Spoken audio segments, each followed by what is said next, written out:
जब भगवान का घर में वास होता है तो मिलते हैं ये 11 संकेत। तो चलिए जानते हैं कौन सा ये 11 संकेत है जो ये दर्शाता है कि घर में भगवान का वास है। दोस्तों, अगर हर सुबह आपको ये संकेत मिलते हैं तो आप समझ लें कि आपके घर में ईश्वर का वास हो चुका है। वह क्या है संकेत, आज हम इसी पर बात करेंगे। भगवान को खुश करने के लिए लोग बहुत सारी पूजा पाठ और व्रत करते हैं। भगवान के आगे सुबह शाम दीपक जलाने से लेकर के भोग भी लगाते हैं ताकि भगवान की कृपा उन पर बनी रहे और उन्हें जीवन में किसी भी तरह की समस्या का सामना न करना पड़े। यह तो हम सभी जानते हैं कि भगवान की पूजा और अर्चना करने से वह हमसे प्रसन्न होते हैं, पर क्या आप जानते हैं कि वह हमें इस बात का संकेत भी देते हैं। आइए इन संकेत के बारे में जानते हैं। इन संकेत के बारे में जो आपको ये बताते हैं कि भगवान की विशेष कृपा आप पर है। दोस्तों, जब आप पूजा पाठ करते हैं तो ईश्वर का वास आपके घर में होता ही है, चाहे वो प्रत्यक्ष रूप में हो या फिर अप्रत्यक्ष रूप में। जब घर में वास करते हैं तो आपको महसूस हो जाती है, कई बार आप उन्हें देख भी पाते हैं। कई बार ऐसा होता है कि भगवान तो आपके घर में वास करते हैं लेकिन आपकी कुछ गलतियों से लौट जाते हैं, आपके कुछ कर्मों से वे लौट जाते हैं, क्योंकि उस समय अक्सर लोग यह गलती करते हैं। वो कभी पूजा पाठ करते हैं और फिर छोड़ देते हैं, फिर कुछ दिन बाद पूजा करते हैं उसे छोड़ देते हैं। तो ये सब सही नहीं होता है, इससे ईश्वर चले जाते हैं। यह आपको कभी नहीं करनी चाहिए। बहुत से लोग ऐसे भी होते हैं जिनके घर में ईश्वर तो वास करते हैं लेकिन उन्हें स्वयं इस बात का पता नहीं होता है और वे स्वयं उनका अपमान करके उन्हें वापस भेज देते हैं, ये कहकर कि मैं ईश्वर की पूजा तो रोज़ करता हूँ लेकिन तब भी ईश्वर मुझे क्यों नहीं दिखते। तो आपके ये सब कृत्य आपके ईश्वर को रुष्ट कर देते हैं। तो इसलिए आज हम वो संकेत इस वीडियो में विस्तार से बताएंगे जिससे आप स्वयं जान पाएंगे कि ईश्वर आपके घर में आ चुके हैं। तो आइए जानते हैं उन संकेत के बारे में। जब आप सो रहे होते हैं और ब्रह्म मुहूर्त में उठ जाते हैं, हर रोज़ आपकी नींद इसी समय खुल जाती है। साथ ही यदि ब्रह्म मुहूर्त में ही कोई ऐसा सपना दिखाई देता है जिससे कि मंदिर में आप पूजा कर रहे हैं, मंत्रों का जाप कर रहे हैं, तो ब्रह्म मुहूर्त में देखे गए ऐसे स्वप्न भी इस बात का संकेत होते हैं कि ईश्वर आपके घर में वास करते हैं।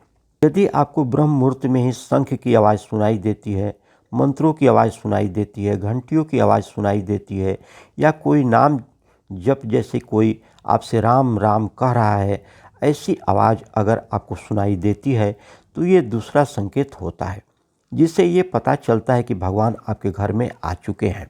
जब भी आप सुबह सुबह नहा धो कर के तैयार होते हैं तब आपको एक अलग सी सुगंध आती है। ये एक अजीब सी सुगंध होती है जो आपके घर में किसी को नहीं आती, केवल आपको महसूस होती है।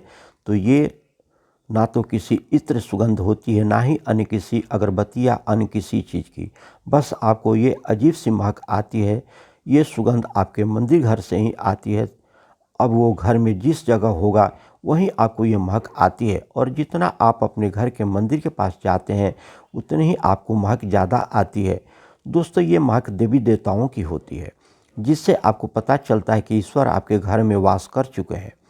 अब जो नकारात्मक ऊर्जा होती है, जब इनका घर में आगमन होता है तो आपको घर में भीतर दुर्गंध आने लगती है, लेकिन जब ईश्वर का वास होता है तो सकारात्मक ऊर्जा का प्रवेश होता है तो आपको सुगंध आने लगती है। ये महक बहुत ही अच्छी होती है, प्यारी सी होती है, मीठी सी होती है, जो आपका मन पूरी तरह से मोह लेती है। जब भी आप पूजा करने जाते हैं तब उसी समय यदि कोई जीव यानी कि कुत्ता, बिल्ली, गाय या फिर अन्य कोई भी व्यक्ति भिक्षुक आपके द्वार पर आ जाता है और ये आपसे साथ हफ्ते में 3 बार लगातार हो रहा है कि आपके पूजा करते समय में वो आ जा रहे हैं, तो इसका मतलब है कि ईश्वर आपके घर में दस्तखत दे चुके हैं, उनका आगमन हो चुका है। क्योंकि जो गाय होती है वह भी माता का स्वरूप होती है, कुत्ता भैरव बाबा का प्रतीक होता है, फिर कोई याचक आता है तो वह भी ईश्वर का किसी न किसी रूप में ही होता है। तो हमें कभी भी उन्हें भगाना नहीं चाहिए, बल्कि उन्हें संतुष्ट करना चाहिए, अर्थात उन्हें भोजन करवाना चाहिए, उन्हें इज्जत सम्मान देना चाहिए। पैसा का या अन्य किसी चीज़ का दान करना चाहिए, लेकिन सबसे बड़ा दान भोजन का, पानी का माना जाता है। आपको रात में नींद के दौरान बार बार सपने आते हैं और सपने में मंदिर, भगवान की मूर्ति या फोटो दिखाई देती है, तो इसका मतलब है कि आप पर भगवान की कृपा बनी हुई है। कई बार ऐसा होता है कि आप किसी चीज़ को लेने के लिए आगे बढ़ते हैं, लेकिन लेते वक्त आपके मन में उसे लेकर कुछ संशय आ जाता है। सब कुछ ठीक होने के बाद भी कुछ ऐसा होता है कि हमें उस फैसले को लेने से मन रोकता है। इसका मतलब यह माना जाता है कि आपके साथ किसी दैवीय शक्ति का आशीर्वाद है। जिन लोगों पर भगवान की कृपा होती है, वह अमीर हो या गरीब, उन्हें हर जगह इज्जत सम्मान मिलता है। अगर किसी को कम मेहनत करने पर भी सफलता हासिल होती है तो यह भगवान की कृपा की निशानी है। भगवान उन्हें हर परेशानियों से बचा लेते हैं। जिन लोगों से भगवान खुश रहते हैं, वह हर परिस्थिति में खुश रहते हैं। उनके जीवन में भले ही कितने ही दुख क्यों न हो, वे हमेशा खुशी रहते हैं। उन्हें कभी भी किसी की परेशानी से डर नहीं लगता। वह हर मुसीबत को आसानी से पार कर लेते हैं। उल्लू दिखना शुभ। हिंदू धर्म में उल्लू को काफ़ी अहम दर्जा दिया गया है। उल्लू को माता लक्ष्मी का वाहन माना जाता है। लिहाजा यदि आपको कहीं उल्लू दिखाई दे तो यह एक बेहद ही शुभ संकेत माना जाता है। किसी जगह अचानक उल्लू दिख जाए तो समझ लीजिए कि जल्द ही माँ लक्ष्मी आपके घर में पधारने आ रही है। खान पान में आने लगता है बदलाव। माँ लक्ष्मी जिस घर में भी आती है, उस घर में लोगों के खान पान की आदतें बदलने लगती है। कहा जाता है कि ऐसे घर में लोगों को भूख कम लगती है। खास बात यह है कि ऐसे लोगों को कम खाना भी पर्याप्त लगने लगता है। इसके अलावा ऐसे घर के लोग मांसाहार से भी दूरियां बनाने लगते हैं, दूर रहने लगते हैं। धन की देवी माँ लक्ष्मी को साफ सफाई बहुत ही पसंद है। जिन घर में साफ सफाई होती है, माता लक्ष्मी उसी घर में वास करती है। इसके अलावा माँ लक्ष्मी को सफाई में इस्तेमाल की जाने वाली झाड़ू भी बहुत ही प्रिय होती है। कहा जाता है कि सुबह के समय कहीं जाते हुए यदि आपको कोई घर के बाहर झाड़ू लगाता हुआ दिखाई दे तो ये बहुत ही शुभ संकेत होता है। शंख की आवाज़ देती है शुभ संकेत। हिंदू धर्म में शंख को एक अहम स्थान दिया गया है। इतना ही नहीं, शंख की आवाज़ भी काफ़ी शुभ मानी जाती है। इसलिए किसी भी शुभ अवसर पर होने वाली पूजा पाठ में शंख बजाया जाता है। यदि सुबह उठने के बाद आपको शंख की आवाज़ सुनाई दे तो ये एक शुभ संकेत माना जाता है। सुबह उठने के बाद शंख की आवाज़ सुनाई देना आपके घर में माँ लक्ष्मी के आगमन का संकेत होता है। यदि आपको लगातार 3 दिनों तक घर से निकलते समय नीलकंठ पंछी दिखाई दे तो समझ जाइए कि भगवान ने आपकी सुन ली है। आपके जल्द ही कोई बड़ी मनोकामना पूर्ण होने वाली है। नीलकंठ पक्षी का दिखना महादेव की कृपा होने का इशारा होता है। यदि आपके घर के सामने अक्सर सफ़ेद गाय आने लगे या किसी दिन सफ़ेद गाय आपके घर के सामने आकर के अपने बछड़े को दूध पिलाएं तो यह देवी देवताओं की आप पर कृपा होने का इशारा है। यह बताता है कि आपकी पूजा प्रार्थना सफल हो रही है और आपके जीवन की सारी समस्याएं दूर होने वाली है। भगवान आपके साथ है और कष्ट, बुरे दिन खत्म होने वाले हैं। यदि घर के मुख्य द्वार के आसपास चिड़िया घोंसला बना ले तो यह बहुत ही शुभ संकेत होता है। प्रमाण है कि आपकी पूजा सफल हो गई है। चिड़िया और उनके बच्चों को गलती से भी न सताएं, बल्कि उनके लिए दाना पानी रखें। यदि पूजा करते समय आप इतने भावपूर्ण हो जाएं कि आपकी आंखों से आंसू निकलने लगे तो इस बात का संकेत है कि ईश्वर ने आपके मन की पुकार सुन ली है। आप सुबह पूजा करने के बाद घर से बाहर जाएं तो कहीं आपको बंदर का झुंड दिखाई दे तो यह भी बताता है कि आपकी पूजा सिद्ध होने वाली है। आप पर भगवान मेहरबान है। कोशिश करें कि उन बंदरों को भोजन दें। यदि आपके घर में बिना किसी अगरबत्ती, रूम स्प्रे या आर्टिफिशियल के इस्तेमाल के भी घर में खुशबू, ताजगी महसूस हो रही है तो यह समझ जाइए कि ईश्वर की कृपा आपके घर पर है। साथ ही जल्द से जल्द आपके दिन फिरने वाले हैं। पूजा के दौरान घर में किसी अतिथि का आना भी भगवान की कृपा का संकेत है। यदि अतिथि कोई तोहफा लेकर के आ जाए तो यह साफ इशारा है कि भगवान ने आपकी पूजा स्वीकार कर ली है। यदि पूजा के समय जलाए हुए दीपक की लौ अचानक से तेजी से जलने लगे तो समझ जाइए कि आपकी पूजा सिद्ध होने वाली है और ईश्वर की कृपा से आपके दुख भरे दिन जल्द ही दूर होने वाले हैं। अगर अक्सर आपकी नींद सुबह 3 बजे से 5:30 बजे के बीच यानी कि ब्रह्म मुहूर्त में खुलने लगे तो ईश्वर की संकेत मानिए। भगवान आपकी भक्ति से प्रसन्न है। जिस व्यक्ति की नींद अचानक से बार बार रात के 3 बजे के बाद खुलती है तो इसे मामूली बात न समझे।